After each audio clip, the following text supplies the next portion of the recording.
중국집을 운영하시던 60살 김동현 할아버지의 사연입니다. 영상을 시청하시기 전에 구독과 좋아요는 다음 영상 제작에 큰 힘이 됩니다. 안녕하세요. 저는 얼마 전에 은퇴한 60살 평범한 노인입니다. 평생을 중국집 주방에서 살다시피 했고요. 칼질보다 무거운 인생이 어딨냐 싶지만 지금 돌아보면 그 모든 시간이 참 고마운 기억입니다. 오늘 제가 말씀드릴 이야기는요. 15년 전 제 가게에서 짜장면 한 그릇을 먹었던 한 소년이 세월이 흘러 1000만 원을 들고 다시 찾아왔던 그런 이야기입니다. 말로만 들으면 드라마 같다 하시겠지만 이건 제가 두 눈으로 보고 두 손으로 겪은 이야기예요. 그리고 제 인생에서 가장 따뜻한 기억이기도 하고요. 별건 아닐 수 있지만 지금도 그날을 떠올리면 가슴이 뭉클해져서 이렇게 한번 정리해 두고 싶단 생각이 들었습니다. 이야기처럼 들어주셔도 좋고 그냥 옆집 할아버지 수다처럼 들어주셔도 괜찮습니다. 그럼 그날로 돌아가 볼까요? 짜장면 한 그릇에 4,000원 하던 그때 그 시절 이야기입니다. 제 인생에서 가장 오랜 시간을 보낸 곳이 있다면 그건 바로 제가 직접 운영했던 중국집입니다. 이름은 별거 없어요. 그냥 동네 상가 2층에 있던 간판 하나 달랑 걸린 작은 가게였어요. 처음엔 저도 요리를 어디서 배운 건 아니고 젊었을 때 서울 시내 유명한 중식당에서 몇 년 일한 게 전부였어요. 그때 배운 짜장면이며 탕수육이며 기본기들만 가지고 내 손만 믿고 시작한 가게였죠. 짜장면 한 그릇에 4,000원. 지금 생각하면 참 저렴했지만 그때는 그게 적당한 가격이었어요. 그 대신 저는 절대 재료를 속이지 않았습니다. 양파 한 통도 돼지고기 한 조각도 성의 없이 다룬 적이 없어요. 그 덕인지 입소문이 조금씩 나더라고요. 거기 그 사장님 손이 아주 정직해. 탕수육 소스가 진짜 옛날 맛이야. 이런 말들이 동네에서 슬슬 돌기 시작했고요. 점심시간에는 인근 학부모들이, 저녁엔 가족 단위 손님이 자주 왔죠. 특별한 인테리어도 없고 요란한 마케팅도 없었지만 그냥 저희 부부 둘이서 정직하게 하루하루 음식을 만들었어요. 아내는 주방 옆에서 군만두를 굽고 전 팬을 돌리며 언제나 땀을 흘리고 있었죠. 일이 고되긴 했지만 손님이 많으면 기분이 좋았고 무엇보다도 그날그날 만든 음식을 깔끔하게 마무리하면 마음이 참 개운했어요. 하지만 그 가게에서 제 마음에 평생 잊지 못할 장면이 생긴 날이 있었습니다. 바로 그 꼬마 손님이 찾아온 날이죠. 그날도 여느 때처럼 바쁜 점심 장사가 끝나고 하루 중 가장 고요한 시간이 찾아왔습니다. 가게 문을 살짝 열어두고 조용히 앉아서 주방 안 환풍기 돌아가는 소리를 듣고 있었죠. 기름 냄새가 옷에 잔뜩 밴 줄도 모르고 말입니다. 그런데 그 고요함을 깨고 살그머니 문이 열리더니 조심스레 발을 들이는 꼬마 손님이 있었어요. 초등학교 저학년쯤 되어 보이는 말수 적고 눈빛이 조심스러운 남자아이였어요. 그 아이가 쭈뼛쭈뼛 제 앞까지 오더니 그 조그만 입으로 이런 말을 하더군요. 아저씨, 짜장면 반 그릇도 팔아요. 전 그 말을 듣고 순간 멍했습니다. 짜장면 반 그릇? 그런 주문은 처음이었거든요. 누군가 반 그릇만 달라고 한 적은 장사하면서 단 한 번도 없었습니다. 잠깐 웃음이 나올 뻔했어요. 그냥 귀여운 소리려니 장난이겠거니 싶었죠? 우린 한 그릇만 팔아. 미안해. 그렇게 말하고는 괜히 아이 눈치를 봤습니다. 아이는 고개를 끄덕이더니 네, 알겠습니다. 하고는 뒤돌아서 조용히 가게 문을 나갔어요. 문이 닫히는 소리가 어쩐지 유난히 조용했습니다. 희미하게 울리는 종소리가 그날따라 좀 쓸쓸하게 들리더군요. 전 다시 주방으로 들어가려다 괜히 창밖을 힐끔 쳐다봤어요. 그 아이는 횡단보도 앞에서 한참을 서 있더니 작은 손에 꼭 쥐고 있던 동전을 주머니에 넣고는 고개를 푹 숙인 채로 길을 건너더군요. 그 모습이 왜 그리 마음에 남는지 모르겠습니다. 밤에 퇴근하고 집에 와서 아내에게 오늘 이상한 손님 하나 있었어? 하고 얘기했죠. 초등학생 같은 애가 와서 짜장면 반 그릇만 달래?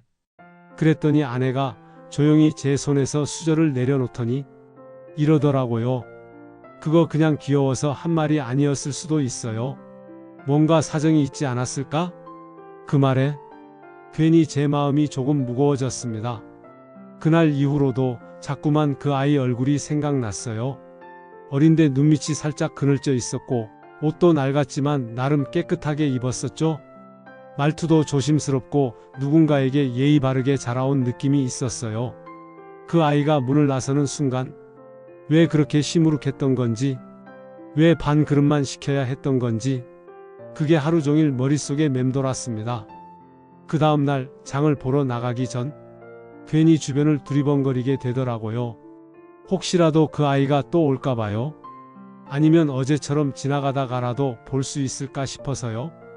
그러다 일주일쯤 지나고 하필 점심 장사가 끝난 딱 그 비슷한 시간에 창밖에서 익숙한 그림자가 스쳐 지나가는 게 보였습니다. 작은 소년 그리고 그 옆에 조그마한 여동생 하나. 두 아이가 손을 꼭 붙잡고 걷고 있었어요. 저는 급하게 앞치마를 벗고 후다닥 문을 열고 나가 소리를 질렀습니다. 얘야, 요즘은 짜장면 안 먹고 싶어. 아이들은 놀란 눈으로 절 쳐다보았고 저는 그제야 제 목소리가 조금 컸다는 걸 깨달았죠. 아이의 눈동자가 다시 작아지며 말했습니다. 먹고 싶은데 비싸요. 그 말에 가슴이 철렁했습니다. 저는 조심스럽게 다가가 앉은 자세로 말했어요. 무슨 사정이 있으면 말해도 괜찮아? 아저씨가 뭐라고 하진 않을게. 그랬더니 아이는 고개를 숙인 채 입술을 꾹 깨물고 조금 망설이더니 결국 눈물을 글썽이며 털어놓더군요. 그렇게 아이는 눈시울을 붉히며 작은 목소리로 이야기하기 시작했어요. TV에서요. 짜장면 나오는 거 봤어요. 너무 맛있어 보이더라고요. 근데 할머니가 아직도 한 번도 못 드셔보셨대요. 그 말을 듣는 순간 제 마음 한켠이 와르르 무너지는 느낌이었습니다. 그래서요. 용돈 모은 거요. 다 모았는데 2,000원밖에 안 돼요. 그래서 반 그릇만 가능할까 해서. 제가 아무 말도 못하고 서 있으니까 여동생이 살짝 오빠 옷깃을 붙잡더니 속삭이듯 말하더군요. 오빠 우리 그냥 집에 가자. 그 말에 저는 반사적으로 말했어요. 잠깐만. 그렇게 할머니 생각하는 마음이면 아저씨가 꼭 맛있는 짜장면 만들어 드리고 싶다. 아이들이 놀란 표정으로 저를 쳐다봤습니다. 믿기지 않는다는 눈빛이었죠. 정말이에요. 소년이 조심스럽게 물었고 저는 웃으면서 말했어요. 그럼 우리 가게 오늘 재료도 좀 남았고 할머니 모시고 오면 내가 특별히 대접해 드릴. 그 말을 하자마자 아이들의 표정이 확 변했어요. 방금 전까지 고개 푹 숙이고 있던 아이가 얼굴을 번쩍 들고는 여동생 손을 꽉 잡았어요. 정말? 진짜로요? 진짜니까 어서 다녀와. 그 두 아이는 저한테 깊이 인사하고는 그대로 골목길을 달려나갔어요. 작은 발소리가 탁탁 울리는데 그 모습이 어찌나 해맑고 순수하던지 괜히 제 눈가도 촉촉해지더라고요. 저는 주방으로 다시 들어가 깨끗한 철팬을 꺼냈습니다. 그날따라 군만두도 넉넉하게 준비되어 있었고요.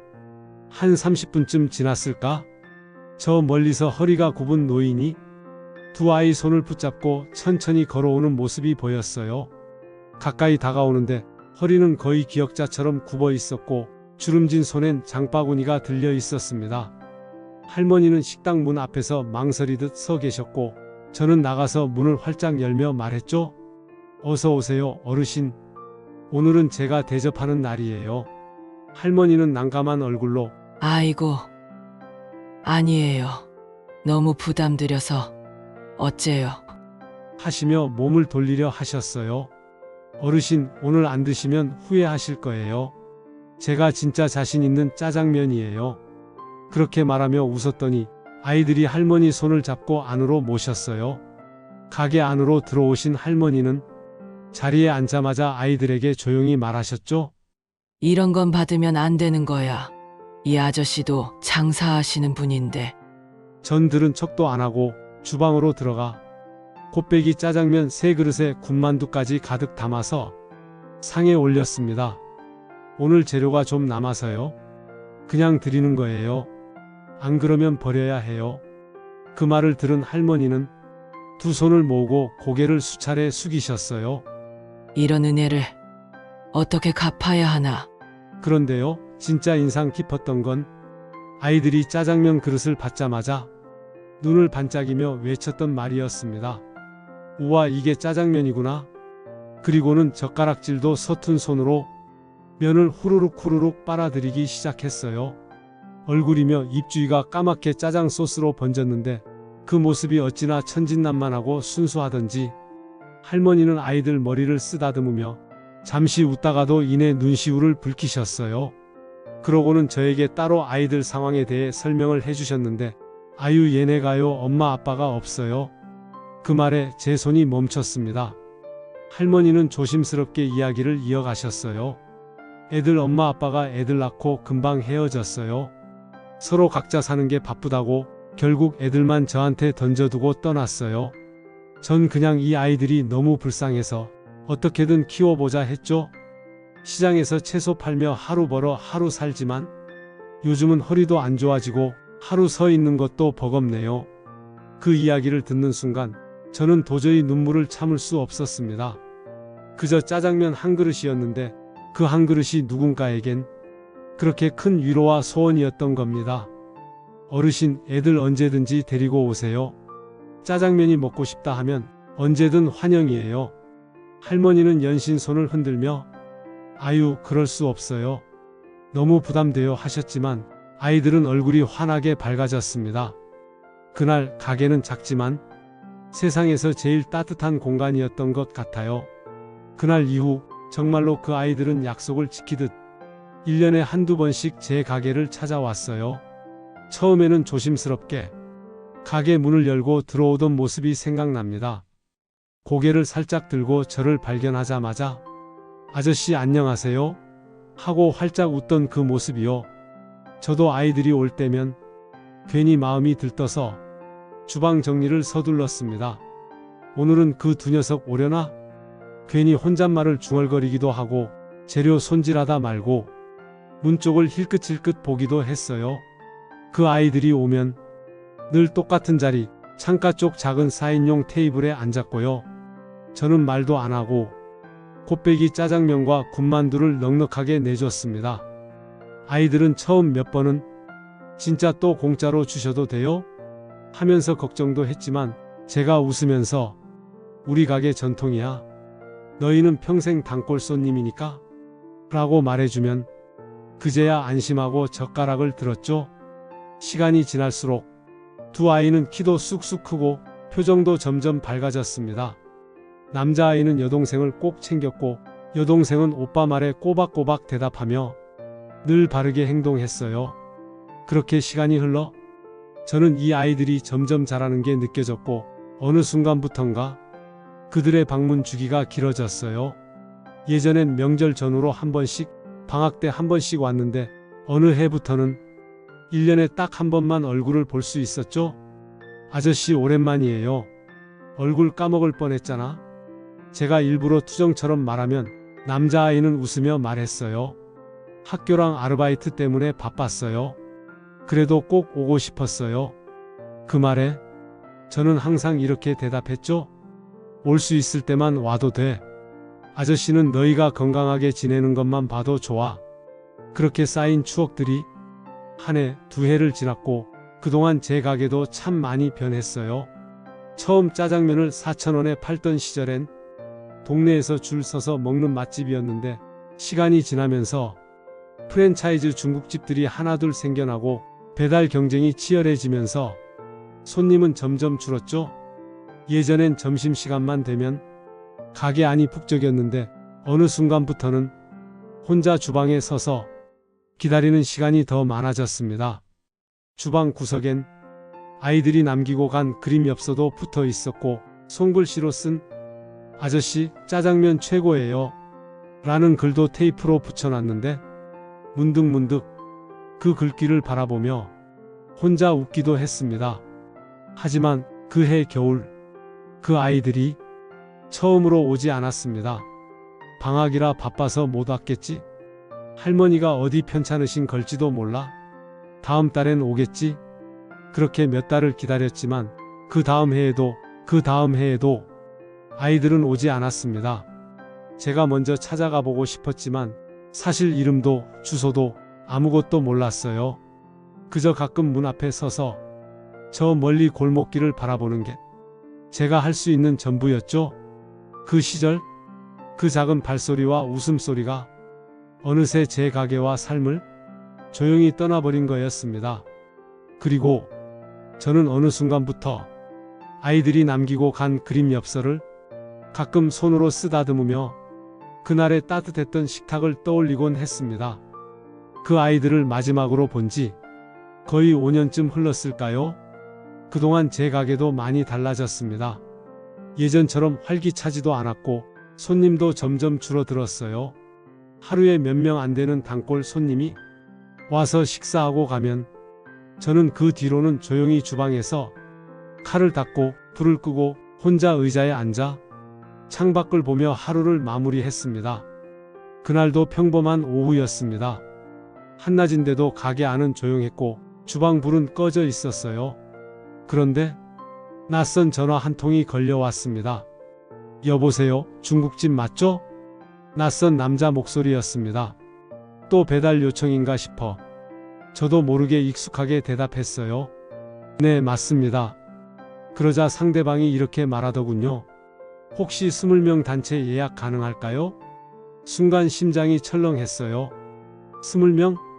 이 작은 가게에 20명 예약이 잡히는 건 거의 몇 년 만이었거든요. 아, 네. 가능합니다. 언제로 원하시죠? 이번 주 토요일 저녁이요.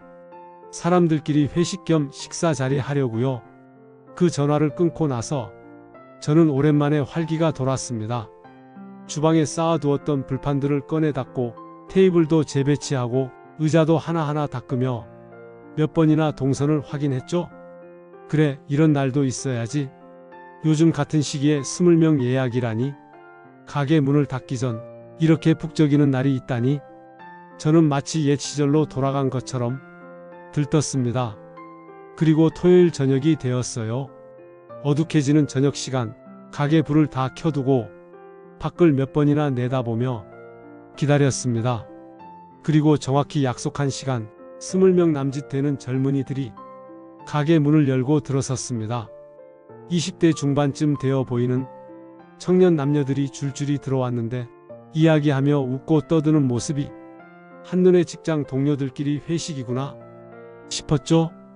각자 편하게 자리에 앉고 누군가가 대표로 주문을 받기 시작했어요. 사장님, 여기 짜장면 10개, 짬뽕 10개, 탕수육 2개 그리고 군만두요. 정말 감사했죠. 이렇게 한꺼번에 많은 양을 주문하다니. 저는 재빨리 앞치마를 두르고 주방으로 들어갔습니다. 웍을 뜨겁게 달구고 후다닥 면을 삶고 소스를 부어가며 온몸이 땀에 젖도록 요리를 했어요. 이 맛을 기억하게 해줘야지. 혼잣말처럼 그렇게 중얼이며 하나하나 정성껏 만들었습니다. 음식이 모두 나가고 가게 안은 젊은이들의 웃음소리로 가득 찼습니다. 예전처럼 시끌벅적한 분위기 속에서 저는 주방 안에서 조용히 웃으며 그 모습을 지켜봤어요.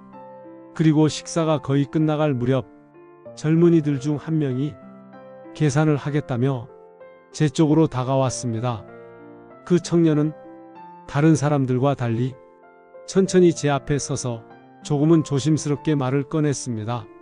사장님 혹시 저 기억하세요? 순간 머릿속이 하얘졌어요.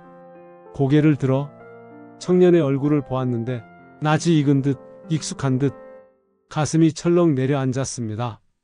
훤칠하게 큰 키에 단정한 머리와 또렷한 이목구비. 하지만 그 눈빛은 분명 어디서 본 듯한 그 눈빛이었습니다. 청년이 살짝 웃으며 말했어요. 예전에 할머니랑 여동생이랑 짜장면 먹으러 왔던 그 꼬마예요. 순간 모든 기억이 파노라마처럼 머릿속을 스쳐 지나갔습니다. 그 겨울 짜장면 반 그릇을 찾던 아이, 초라한 손에 쥐고 있던 2,000원, 그리고 할머니 손을 꼭 잡고 왔던 그날의 환한 웃음까지. 저는 입을 벌린 채 말을 잇지 못했어요. 그저 야, 너 정말 그때 하고 더듬는 말만 겨우 나왔죠. 청년은 웃으며 고개를 끄덕였습니다. 네. 사장님 덕분에 짜장면 맛을 처음 알았고 그래서 언젠가는 꼭 다시 오고 싶었어요. 그리고 주머니에서 두툼한 봉투 하나를 꺼냈습니다. 그때 못 낸 짜장면 값이에요. 꼭 받아주세요. 처음엔 농담인 줄 알았습니다. 그저 의미로 주는 몇만 원쯤이겠거니. 그런데 봉투 안엔 5만 원짜리 지폐가 뭉텅이로 들어있었고 나중에 세어보니 1,000만 원이었습니다. 아이고 이렇게 큰 돈을? 저는 놀라서 손사래를 쳤지만 청년은 단호하게 말했습니다. 전 정말 이 돈보다 더 큰 마음의 빚을 갚고 싶었어요. 사장님 아니었으면 그때 저희 가족은 지금까지도 짜장면 맛이 어떤지도 모르고 살았을 거예요. 그 말에 저는 말문이 막혔고 눈가가 시큰해졌습니다. 그 청년이 주고 간 봉투를 제가 한참을 쥐고 앉아 있었습니다. 손에서는 땀이 나고 가슴은 두근거리는데 그게 단지 돈 때문만은 아니었습니다. 그 안에 담긴 마음이 그저 말로 다 표현할 수 없을 만큼 무겁고 또 따뜻했습니다. 사실 처음엔 받을 수 없다고 정말 괜찮다고 거절도 했습니다. 하지만 그 청년이 진지한 눈빛으로 그러더군요. 사장님 이건 돈이 아니에요. 제가 이 가게에 꼭 오고 싶었던 이유는 그때 짜장면이 아니라 사람의 마음을 처음 받아봤기 때문이에요. 그 말을 듣는 순간 참았던 눈물이 또르르 흘러내렸습니다. 그날 밤 가게 문을 닫고 혼자 주방 의자에 앉아 멍하니 천장을 보았습니다. 하루 종일 북적였던 가게가 다시 조용해지고 불도 다 끈 채 창문에 비치는 가게 간판 불빛만이 그날 있었던 일을 떠올리게 해줬습니다. 그 작은 꼬마가 이렇게 멋진 청년이 되어 돌아와 1,000만 원이라는 큰 돈보다 더 값진 감사를 전하고 갔다는 게 믿기지 않았습니다. 아내에게 이 얘기를 들려주자 눈물을 글썽이며 말하더군요. 여보, 우리가 한 게 뭐 대단한 일이었다 생각 안 했는데 이렇게나 오래 마음에 남아있을 줄 몰랐네. 정말 그랬습니다. 그날 그저 배고픈 아이와 힘든 할머니를 보며 짜장면 한 그릇 내드린 것뿐이었습니다. 그게 그렇게 누군가의 인생을 바꾸는 작은 시작이 될 줄은 정말 몰랐습니다. 물론 제 인생의 대부분은 크고 작은 고생으로 가득했습니다. 식자재 값 오르면 한숨 나오고 겨울엔 난방비에 여름엔 전기세에 치이고 가게 문 닫을까 고민한 게 한두 번이 아니었습니다. 하지만 그날 그 청년이 제게 남기고 간 말 한마디는 그 모든 시간을 보상받는 기분이었습니다. 제가 인생을 살아오면서 배운 게 딱 하나 있다면요. 바로 이겁니다. 선한 마음은 언젠가 꼭 돌아옵니다. 작은 선행이든 크고 대단한 일이든 진심으로 누군가에게 베푼 마음은 그 사람의 마음 어딘가에 분명히 남아있게 마련입니다. 그리고 그 마음은 시간이 지나 예상치 못한 순간 가장 따뜻한 방식으로 돌아오게 되어 있어요. 누군가의 인생에 짧게나마 따뜻한 기억으로 남았다는 것. 그게 제가 중국집 사장으로서 가장 자랑스럽게 간직하는 순간입니다. 지금은 가게를 정리하고 은퇴한 몸이지만 그 기억 하나만으로도 제 인생은 참 따뜻했습니다. 끝까지 제 얘기를 들어주셔서 정말 고맙습니다. 혹시 여러분도 요즘 마음이 좀 지치고 힘드셨다면 이 이야기가 작게나마 위로가 되었으면 좋겠습니다. 그리고 오늘 하루 작은 친절 하나라도 누군가에게 건네보세요. 언젠가 분명 그 마음은 돌아올 겁니다. 저처럼요.